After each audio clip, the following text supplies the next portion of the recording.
ठीक। हाँ, सावधान प्रारंभ करते हैं। ओम नमः शिवाय। नमो अरिहंताणं, नमो सिद्धाणं, नमो आयरियाणं, नमो वज्रायाणं, नमो लोए सव्यसाहूणं। मंगलम भगवान वीरो, मंगलम गौतमो गणी, मंगलम कुंद कुंदारियो, जैन धर्मस्तु मंगलम। सर्व मंगल मांगल्यम, सर्व कल्याण कारकम, प्रदानम सर्व धर्माणाम, जैनम जयतु शासनम, जैनम जयतु शासनम। यस्य स्वयं प्रभावाप्ते, भावे कृतस्मै कर्मणे, तस्मै संज्ञान रूपाय, नमोस्तु परमात्मने। प्रगटा सहज स्वभाव निज, हुए कर्म अरिनाश।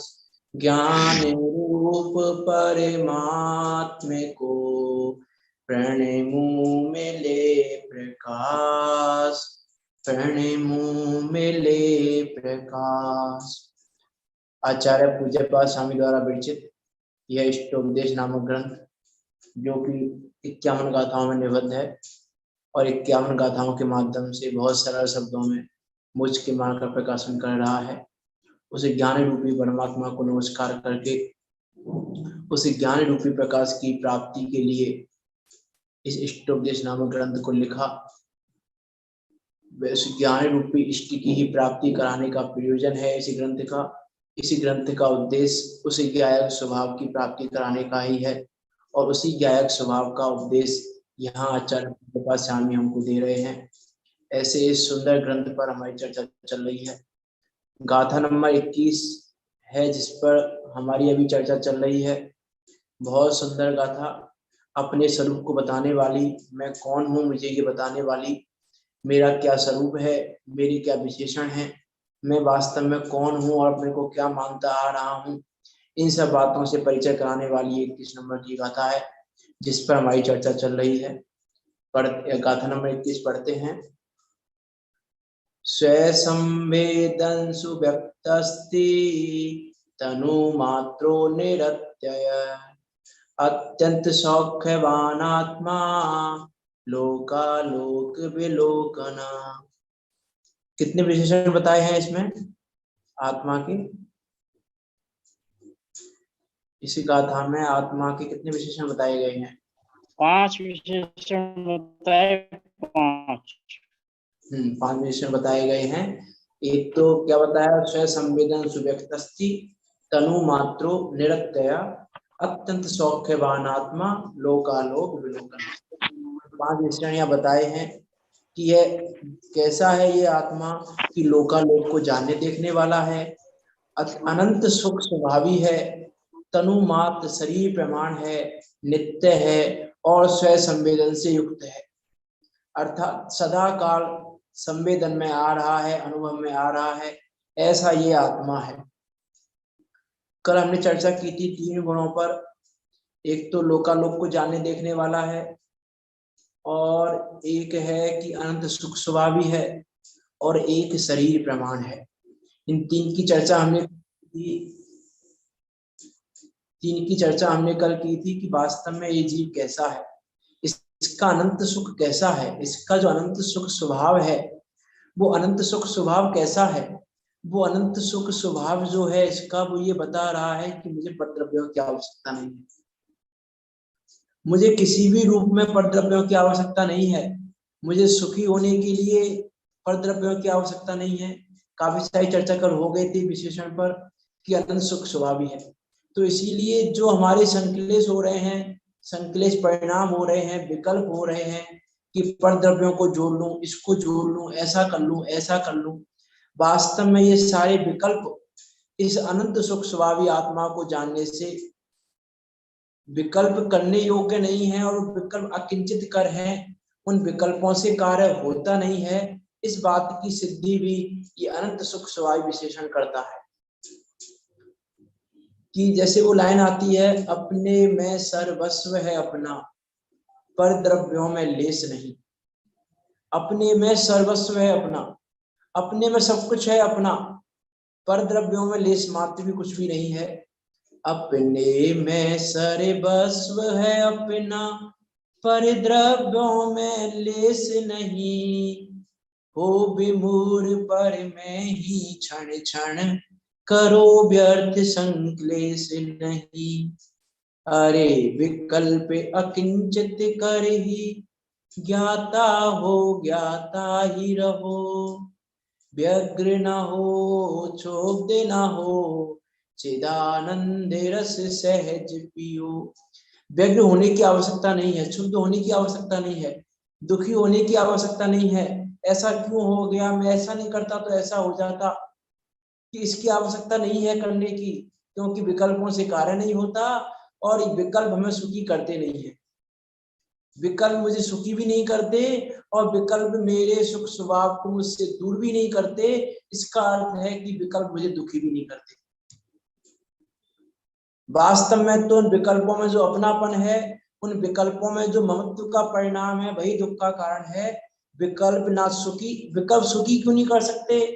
क्योंकि सुख स्वभाव उनके पास नहीं है, वो सुख स्वभाव मेरे पास है। और विकल्प मुझे दुखी क्यों नहीं कर सकते? क्योंकि विकल्प मेरे सुख स्वभाव को ले नहीं सकते, मेरे सुख स्वभाव को मुझसे दूर कर नहीं सकते। इसीलिए वो ना तो मुझे सुखी कर सकते हैं, ना दुखी कर सकते हैं। इस बात की सिद्धि भी इस विशेषण के माध्यम से होती है।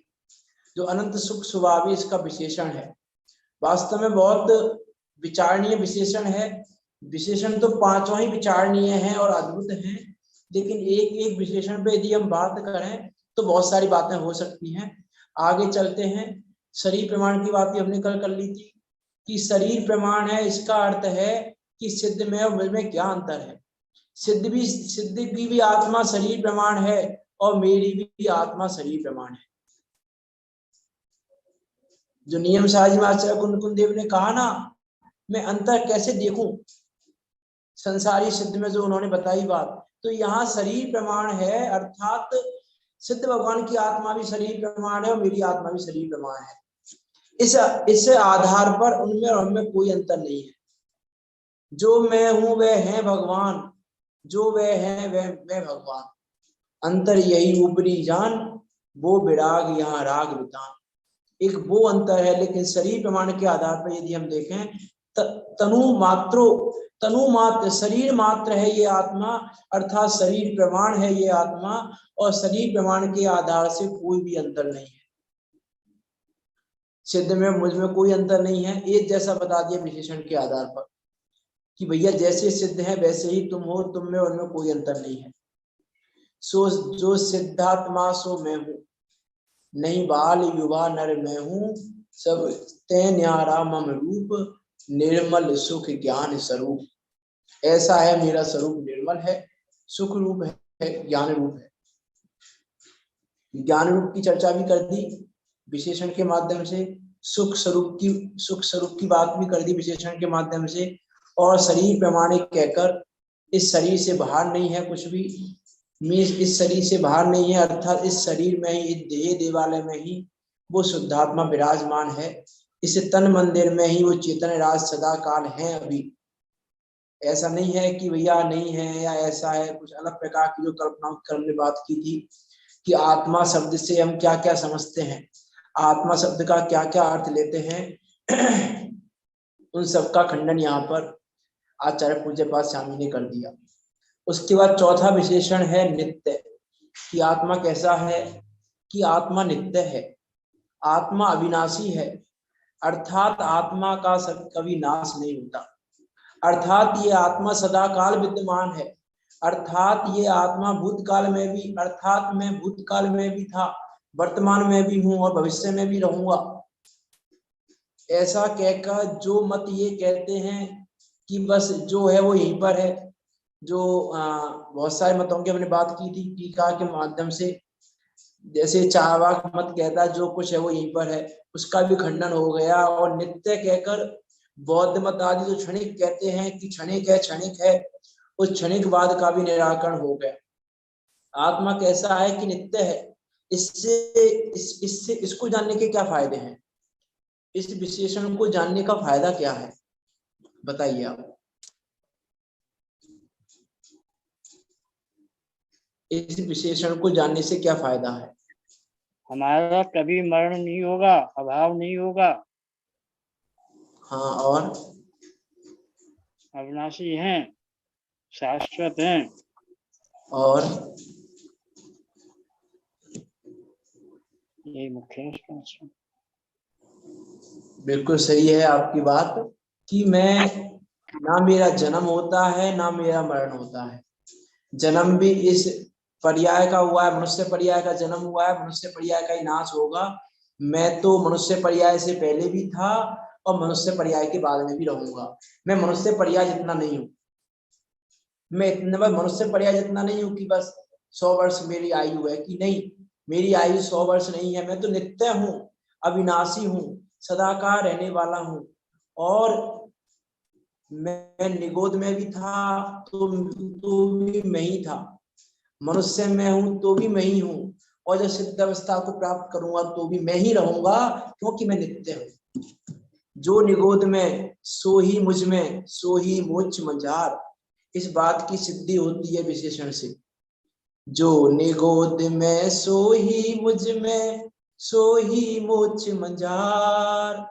निश्चय भेद कछु भी नाही, भेद गिने संसार। अब ये संसार भेद गिनता है, अरे ये तो निगोदिया जीव है, ये तो मनुष्य है, ये तो सिद्ध है। लेकिन मैं उन निगोद पर्याय में, मनुष्य पर्याय में और सिद्ध पर्याय में आत्मा वही का वही हूं, क्योंकि मैं अविनाशी हूं, क्योंकि मैं नित्य हूं, क्योंकि मेरा कभी नाश नहीं होता। मेरा आज तक कभी किसी से नाश नहीं हुआ। इसको जानने से 7 प्रकार के भय दूर हो जाते हैं। किसका भय है आपको बताओ? परलोक का भय। परलोक में क्या होगा क्या नहीं होगा? अरे आत्मा आत्मा ही रहेगा। जो मैं यहाँ पर हूँ सुख स्वभावी ज्ञान स्वरूपी, वो सुख स्वभावी ज्ञान स्वरूपी ही परलोक में रहूंगा। ऐसा जानकर परलोक संबंधी भय समाप्त हो जाता है।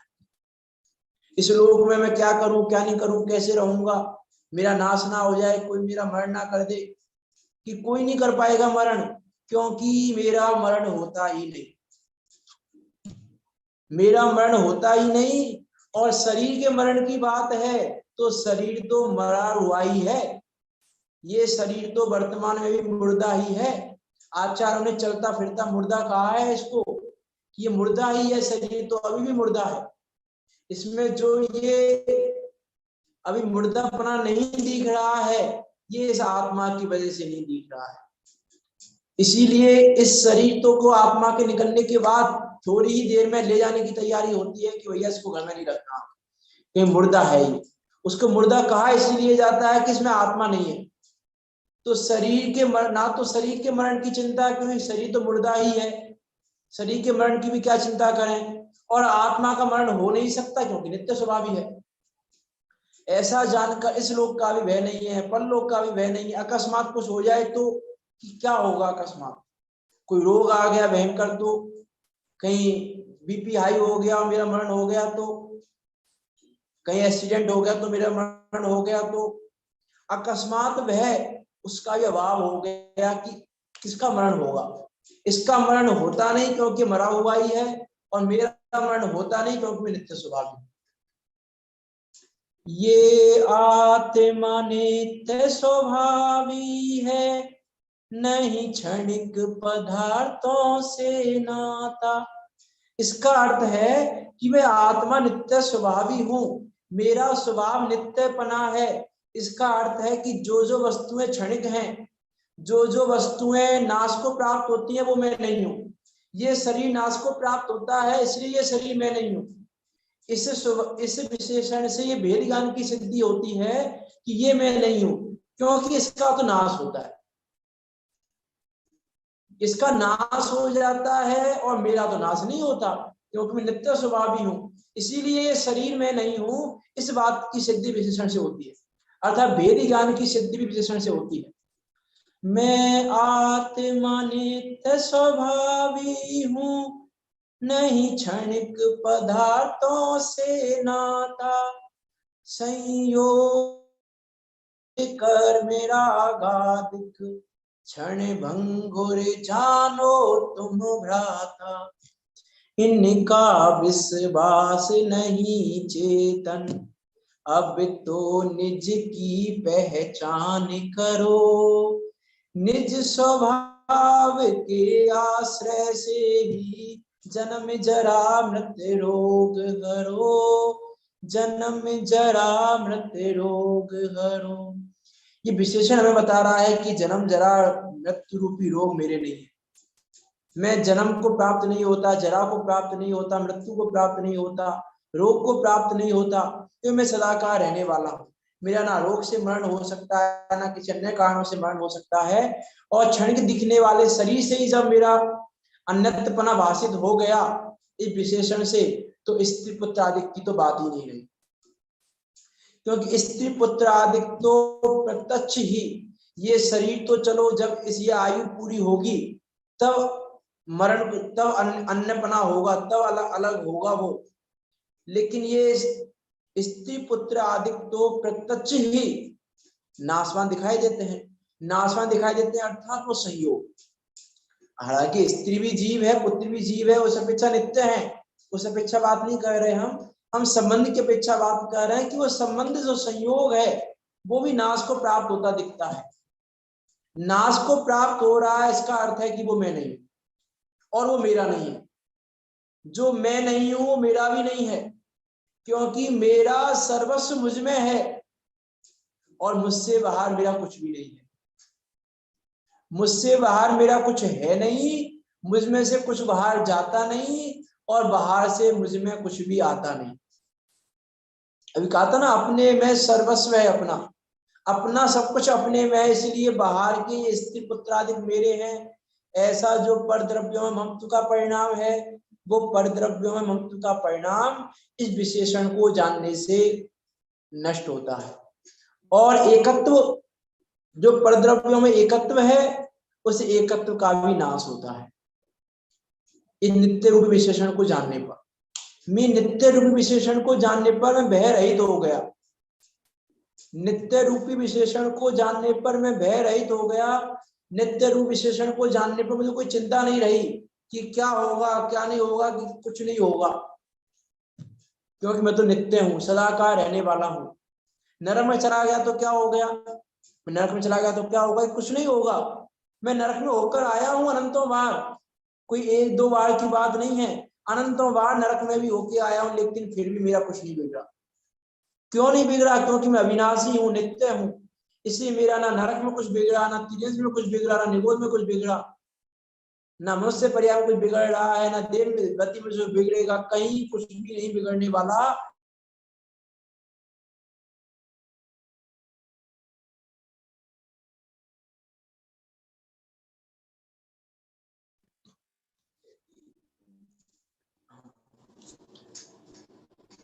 क्योंकि मैं कैसा हूँ, नित्य स्वभावी हूँ, अविनाशी हूँ। एक तो नित्य का अर्थ होता है, ये नित्य के बहुत सारे अर्थ होते हैं। एक आत्मा के जो विरोधी जो रूप है, नित्य अनित्य, तो जब नित्य कहा जा रहा है तो नित्य में अनित्य छुपा हुआ है, ये भी बराबर समझना कि नित्य में अनित्य छुपा हुआ है। नित्य का अर्थ होता है ध्रुव। नित्य का क्या अर्थ होता है? नित्य का अर्थ होता है ध्रुव। सर्वार्थ सिद्धि में आचार्य देव ने ऐसी डेफिनेशन दी, नित्यम ध्रुवम इत्यर्थ, कि नित्य शब्द का अर्थ क्या है कि ध्रुव है। अब यदि हम इस नित्य शब्द का अर्थ ध्रुव तो है नित्य शब्द का अर्थ, और यहाँ कह रहे हैं कि आत्मा नित्य है, तो ऐसा कहने पर आत्मा ध्रुव है ऐसा कहने में आएगा, लेकिन ऐसा कहते समय भी जो अनित्यपना है उसका, वो अनित्यपना कहीं बाहर नहीं चला गया, वो अनित्यपना बराबर मौजूद है। नित्य शब्द का जो अर्थ ध्रुव किया, वो जो प्रत्यब्धि ज्ञान का कारण है, उस प्रत्यब्धि ज्ञान के कारणभूत कह दिया, लेकिन उस समय अनित्यपना नहीं हो, या हम कहें कि भैया पर्याय के अलग हो गई, कि ऐसा नहीं है।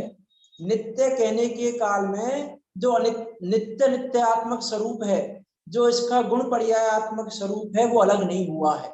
इसका अर्थ ये नहीं लेना चाहिए हमको कि वही नित्य है तो नित्य का अर्थ वो सदाकाल ध्रुव ही है, कि नहीं, वो पर्यायात्मक भी है, पर्याय कहीं उससे अलग नहीं हो गई। तो फिर नित्य क्यों कहा यहाँ पे, अनित्य क्यों नहीं कहा साथ में?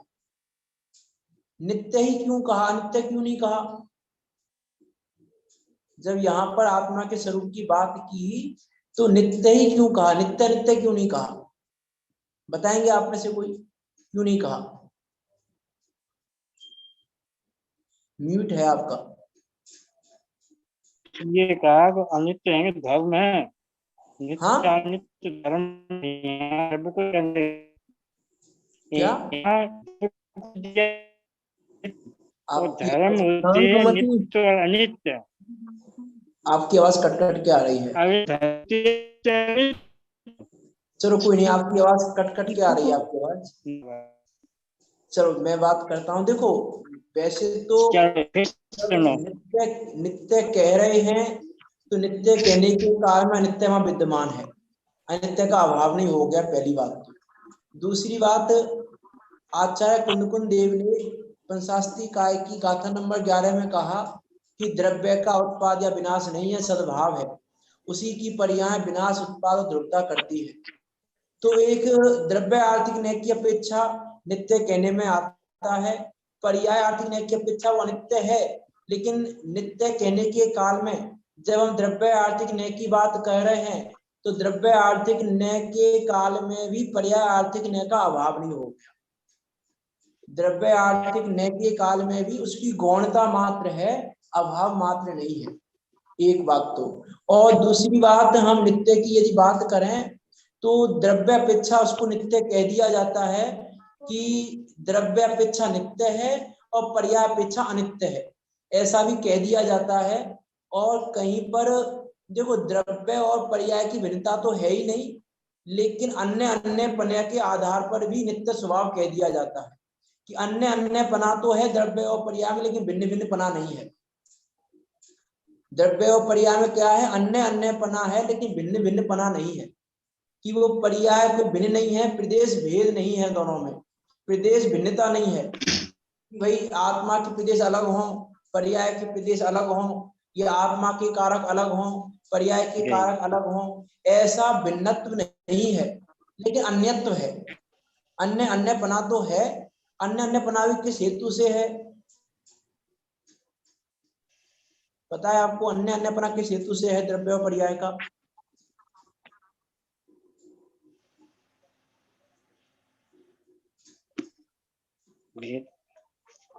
संज्ञा संख्या लक्षण से है भेदना, संज्ञा हाँ संख्या लक्षण से भेदना है, संज्ञा हाँ संख्या लक्षण आदि से जाना जाता है भेद। वही वही और यह हम जो बात भेद पहले बना है। कर रहे थे कि और द्रव्य स्वभाव को यहाँ आचार्यों सिद्ध ने किया है। दूसरा प्रयोग और किया है, क्या? यहाँ जो नित्य कहने का अर्थ है कि यहाँ पर द्रव्य स्वभाव को सिद्ध किया है, द्रव्य स्वभाव के वही लिए वही वही मैं कहना चाह नित्य रहा ही हूँ, धर्म। कहना तो मैं वही कह रहा हूँ, लेकिन साथ में मैंने उस विषय को इसलिए लिया कि नित्य का अर्थ ध्रुव है तो उसको सदा का ध्रुव न समझ लिया जाए।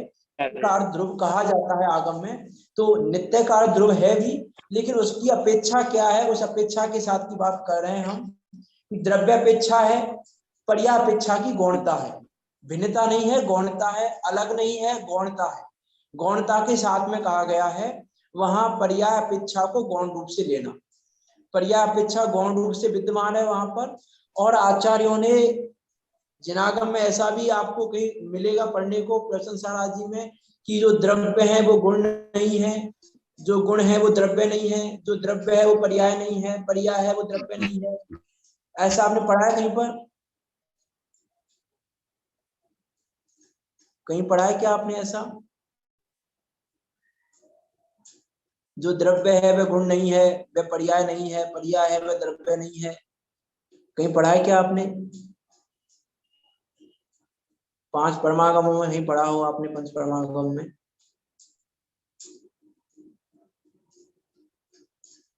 चलो मैं बात कहता हूँ। है हाँ ख्याल नहीं।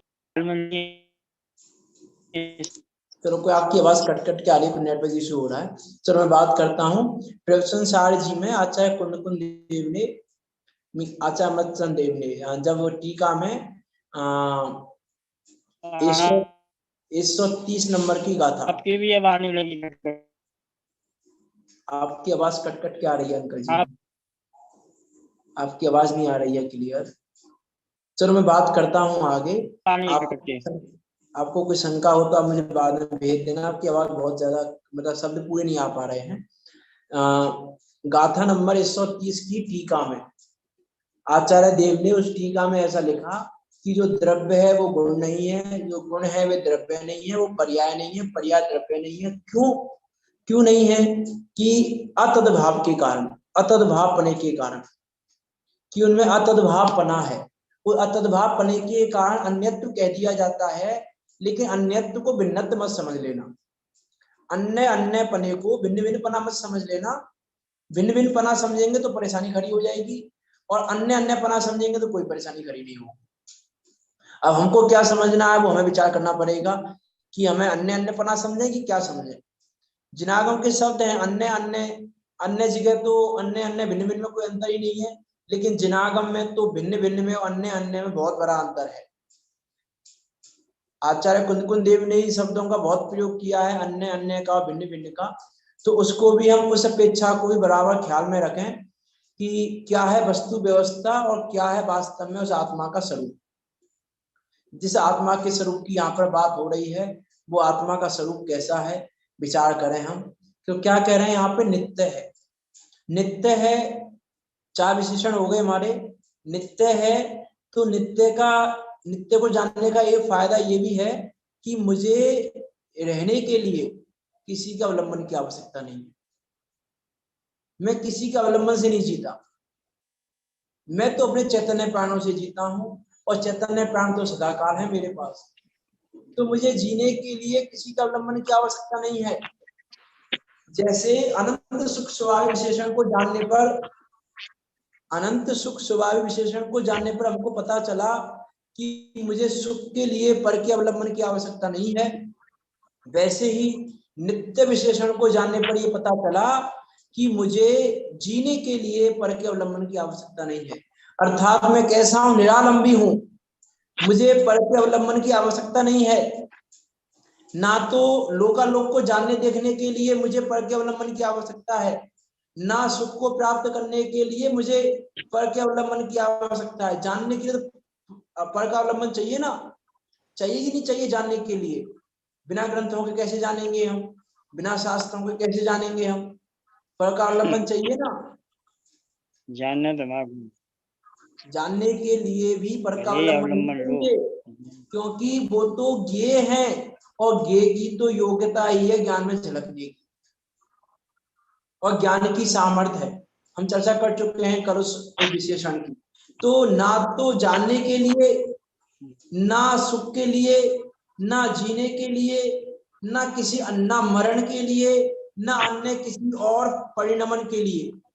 अर्थात मेरे किसी भी परिणमन के लिए मुझे पर के अवलंबन की आवश्यकता नहीं है, क्योंकि मैं सदाकाल हूं। जब पर का अवलंबन है तो भी हूं, नहीं रहेगा तो भी हूं। इसका अर्थ है कि पर के अवलंबन की आवश्यकता नहीं है मुझे। यदि पर का अवलंबन ना होने के काल में मेरा अभाव हो जाता, मैं नहीं रहता, तो फिर ये कहने में आता कि मुझे पर के अवलंबन की आवश्यकता है। लेकिन मेरा स्वभाव नित्य है, अर्थात मैं नित्य हूं, अर्थात मैं त्रिकाली हूं, अर्थात मैं तीनों काल में हूं। भूतकाल में भी था, वर्तमान में भी हूं, भविष्य काल में भी रहूंगा। तो मैं तीनों कालों में हूं, और मुझे पर के अवलंबन की आवश्यकता नहीं है। ये इससे सिद्ध होता है। इस शरीर का अवलंबन, इस शरीर का अवलंबन चाहिए कि नहीं चाहिए? अरे शरीर का अवलंबन तो चाहिए, बिना शरीर का अवलंबन से कैसे काम चलेगा? कि नहीं, जब ये शरीर नहीं रहेगा तो भी मैं रहूंगा। अभी ये शरीर है तो भी मैं हूं, जब ये शरीर नहीं था तो भी मैं था, और जब ये शरीर नहीं रहेगा तो भी मैं रहूंगा। इसका अर्थ है कि मैं निरालंबी हूं। मैं निरपेक्ष हूं, मुझे अपेक्षा नहीं है किसी की, क्योंकि मैं नित्य हूं। एक ही विशेषण में बहुत सारी विशेषताएं घटित हो सकती हैं। मैं निरपेक्ष हूं।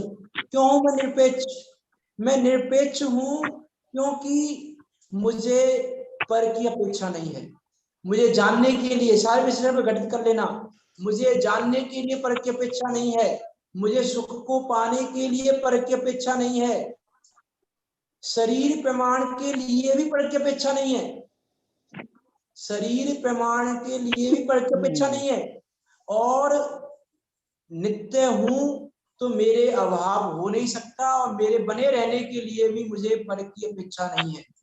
इसलिए निरपेक्ष हूं, इसीलिए निरालंबी हूं, और भी जो बहुत सारे गुणों की बात हम कर सकते हैं। निर्बाध हूं, बाधा रहित हूं।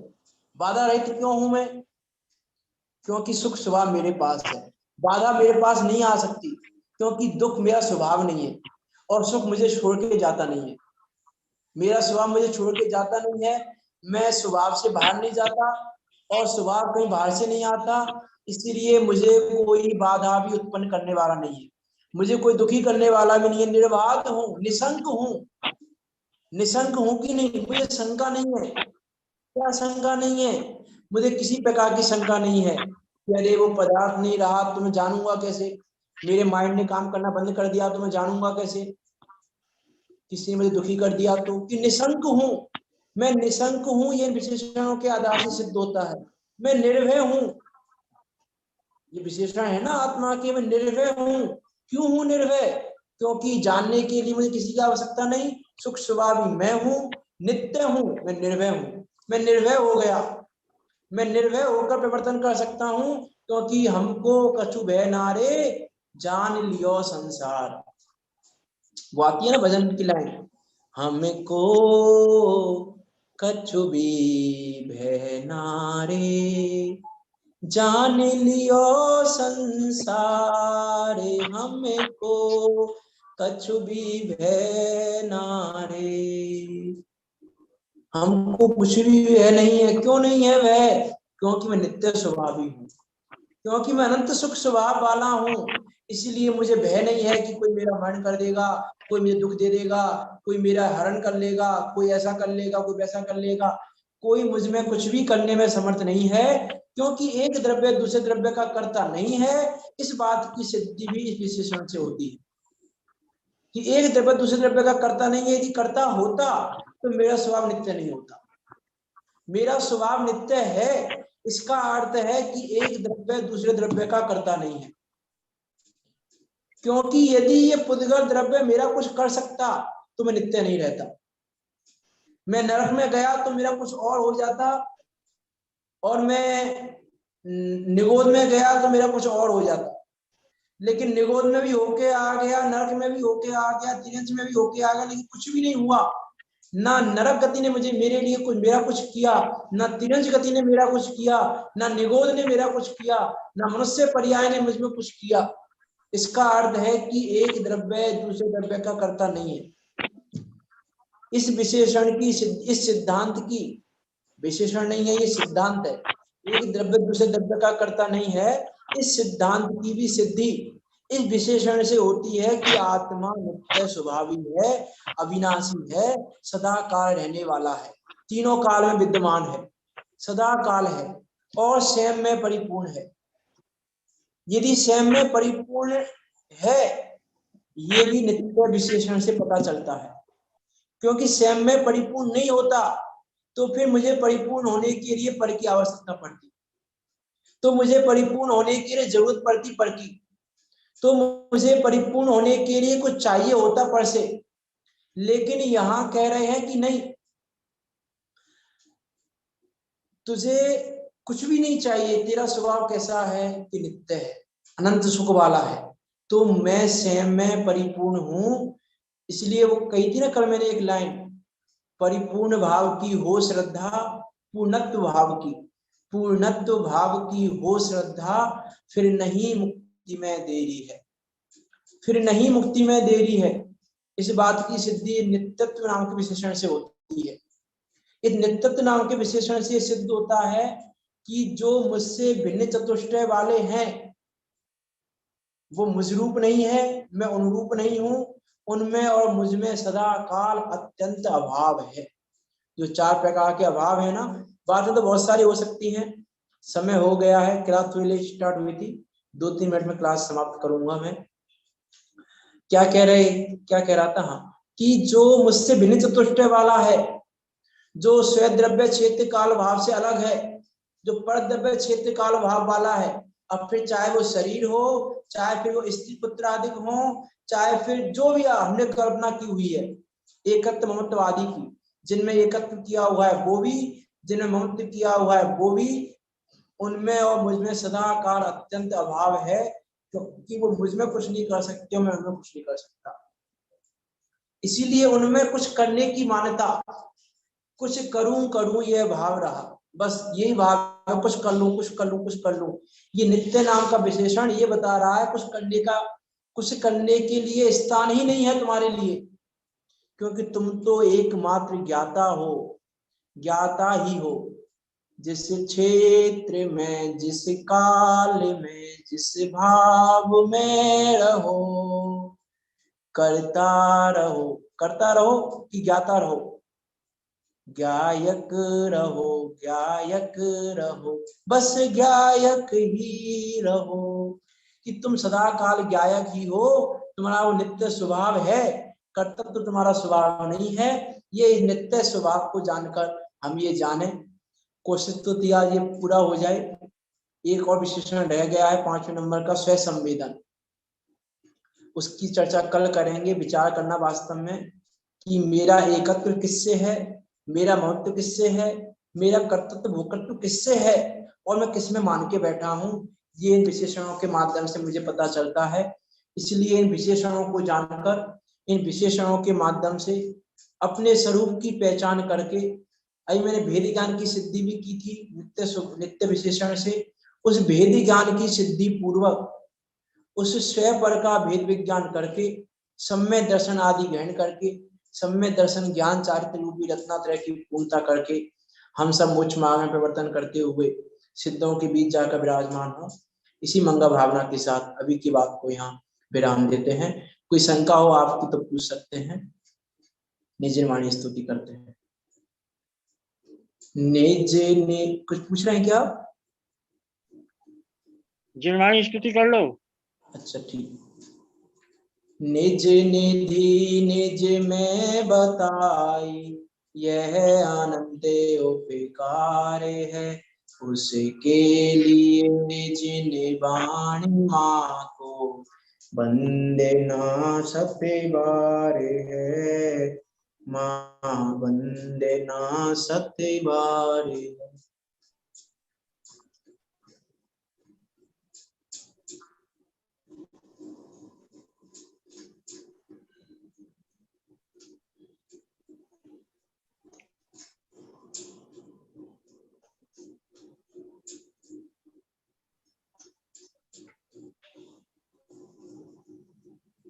पुरदासं मई जिनवाणी माता की जय।